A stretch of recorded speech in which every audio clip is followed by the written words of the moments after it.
Today's Sunshine Note is titled, Christmas with the Homeless.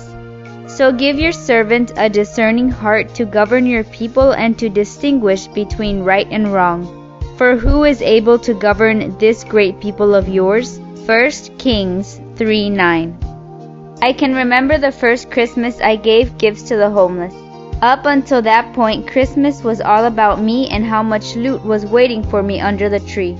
I could hardly keep my little hands off all the boxes and ribbons, and finally, when Christmas morning came, I dove into the pile like a rabid animal, squealing and squirming. But this year, in the midst of my crazed and self-absorbed moment of glory, we were suddenly bundled up and stuffed into the minivan. After driving for quite a while, we pulled into a big neon sign that read, "Come all who are heavy burdened," and saw a line of bed-ragged, shaggy-looking people standing out in the icy winter air. As we got out of the car, Mom handed me a box and said, "You need to choose someone to give this to."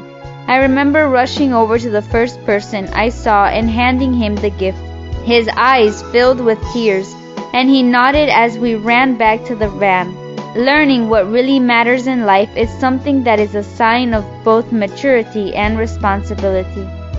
This is all the more reason I would have expected King Solomon to be a little more arrogant and self-absorbed. As we see him come on the scene, he has had to have his father fight to get him on the throne, alienating his own brothers and others in the government. The Bible says that at the beginning of his rule, God came to him in a dream and said, "I will give you whatever you ask for." You would expect him as a brand new king to say something like, "Give me all the money in the world," or "Destroy all those who are plotting against me." Instead, Solomon asked for an extra dose of wisdom so that he could be a fair and understanding ruler. Not even a new gold-covered chariot or the destruction of some oppressive nation. Just wisdom.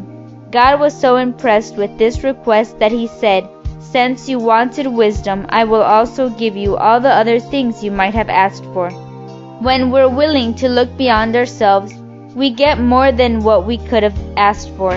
When I got home from giving the gifts to those homeless guys, the presents under the tree meant quite a bit more. How lucky we were to have such blessings. Is this how you see the world around you? Or do you focus so much on your own life that you miss what's most important? May God bless you today.